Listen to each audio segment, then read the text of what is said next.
So here's what I'm thinking. Creativity today is in a bit of a crisis. And that's because it's really been appropriated by a very narrow set of forces. If you said to me, Steve, where is the avant-garde of creativity today? I would probably point to finance.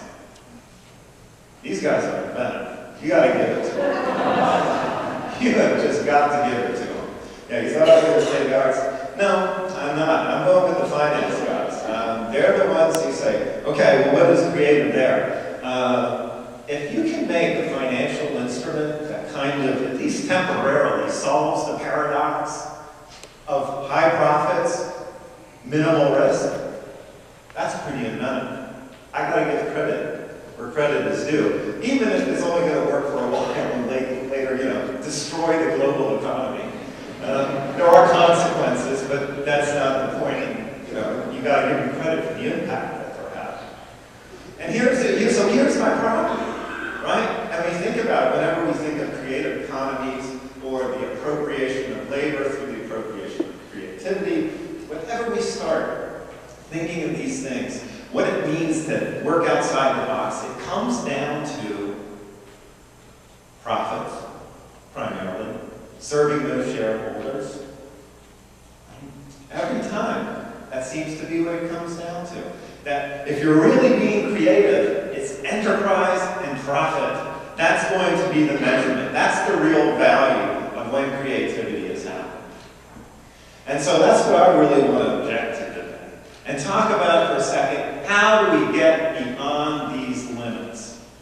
How do we get to think outside the box and really think outside the box? Not just in a way that's going to get you a better job or that's going to get you a raise.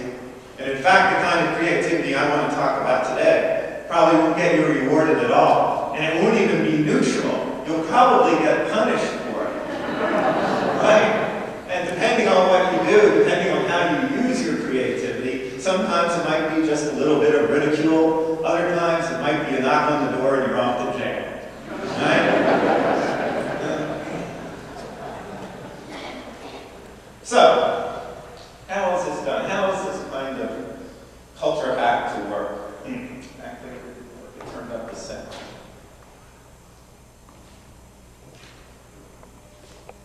I'm not getting anything. Happily, I can describe it until maybe a clicker comes out that will click. What I was going to start with, how did it come, was a sculpture by Marcel Duchamp, and it's called Fountain. It's from 1917. And basically what it is a urinal that's been turned upside down, signed by Armand and dated. And we have to say, like, what is that about? And what Duchamp was trying to do there, by taking it to it, was to stand up to what were then a kind of list of imperatives, right? These kind of limits I'm talking about, that you were not supposed to think outside of.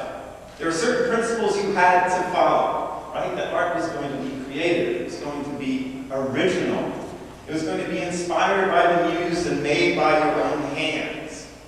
And indeed, that's what would happen.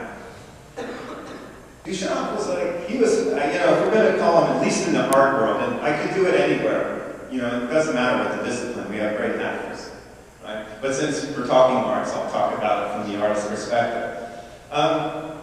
Duchamp did a really quite excellent job, because he said, well, no, what I'm going to do is I'm going to buy a manufactured item, and I'm just going to sign it and hack it in to the right code. So it's in a museum, it's on a pedestal, it's got a signature, and voila, this manufactured item that I just went and found transforms into art.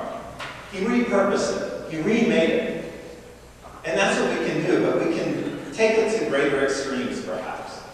Maybe we can up the ante here a little bit.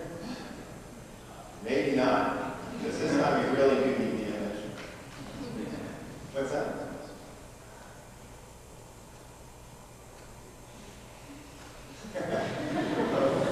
All right, well, what you would have seen had the space bar moving forward, you would have seen on that as an explosion.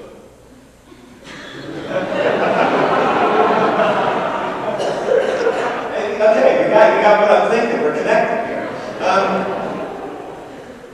Yeah, let's up the ante. Let's take it up a notch and say, okay, Mr. Culture Hack, do something with a bomb. Show me how you're going to do something with that. And I got to admit, it's not easy.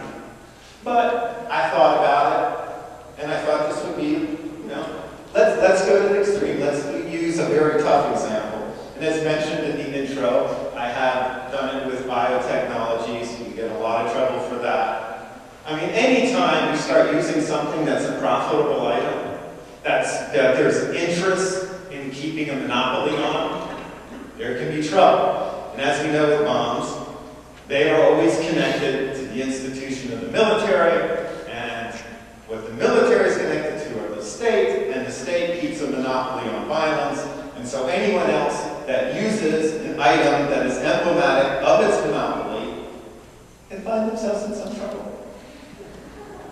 Statement of fact. Well, I managed to find a way that I could use a bomb. And what I wanted to do with it, much like Duchamp wanted to do when he wanted to change the institution of art, was how can I make this emblem say something else than what it says? And we gotta say, what it says is something pretty ugly. Pretty ugly. Right? So if it was World War II, what did the bomb say? The bomb said, how do we kill as many people as possible, as efficiently as possible? So if you're some Robert McNamara type, you've got your slide rule out, and you're figuring out how to firebomb Tokyo so it burns up as many civilians as you can burn. That's a tough connection to undo. And if we take it into our more contemporary times, what do we have the bombs for now? Well, if you can get them to be better specialized in some way. If you can get it so the explosion blows down, moves the earth, and then the bomb blows out and kills everyone in that bunker, awesome. If you have the creativity to figure out how to control where a bomb lands and the degrees of its blast, brilliant. You're going to get rewarded for that. That's creativity and invention happening at the highest level. And like I said, I got to hand it to those guys. That's invention. But I'm thinking the other way. How is it then I can invert this and make a bomb instead stand for peace? How do I make it sign that way? What do I have to connect it to, like Duchamp did? What institutions can I connect it to? And what actions in the world can I connect it to make it say the opposite of what it has always said? And to do it, hopefully, in a way that I haven't stepped on the state's monopoly on violence so badly that they feel they must respond to it. And believe me, they always can. This is one of the things that you always have to keep in mind when you go out with any kind of hacking, whatever kind it is, whether it's culture hacking or software hacking or however it is you like to do, is that there are plenty of laws on the books so that, regardless, anybody can be arrested at any time. Right? As soon as someone doesn't like what you're doing, there's a law there for that. Right? It's like the apps. They might not get applied all the time, but they're there when they're necessary. And, we just had a lawyer on. I'm sure he could give a whole lecture on that if we indeed asked him to do so. So, I'm thinking like, right, how do I do this? How do I not get myself in trouble? Because I certainly have no desire for it. The first thing I did was connecting it to an institution, right? And the institution I chose was a culture institution. So I knew I had to get like a museum or a festival or something, right? Something that could be somewhat appreciated by the state, and that if they messed with it, there would be a public relations problem, right? And I was very lucky enough to find it in Germany. I found a festival that said, we like your idea of a bomb project. How do you hack that to make it say its opposite? come on over. Now this is the thing you gotta like about the Germans, is they have like lots of rules. And I mean, they do. They have some process you have to go through. But, you know, they're kind of also the originators of the state of exception. So they have exceptions for things, too. Which means you can almost get anything done if you can play the right exception. And in this case, I wanted to use a bomb in a public park. That's a hard one. No, it's hard. It's hard. I wanted to use a bomb in a public park, and what I wanted to do was to stage one of these simulations of a dirty bomb explosion. Right? They happen all the time. We love them here in the U.S. We really love them during the Bush administration. It's come down a notch since the Obama administration. But he still likes to use the dirty bomb as the great boogeyman that's coming to get us all. The British, they love them. You know, they cannot stop doing these simulations and practice runs. And for those of you that have seen them, they're on the news all the time. You can watch them on YouTube. They're scary. I mean, it's a way to bump up the fear factors, to do this big theatrical production, and they actually get fake people lying around pretending to die of radiation poison. And it's a great way to bring out the irrational, because who's not afraid of radioactivity? I mean, we've had it all our lives, afraid the Russians are going to drop bombs. And if you're from the Cold War generation, and all the way up now to any of you that are horror movies or gamers, as we just saw earlier, you know, who makes the zombies? It's always some kind of radiation problem, right? It's always going to be your brain. So, I mean, that gets in there. I don't care how critical you are. You can't stay critical enough all the time. It gets in there.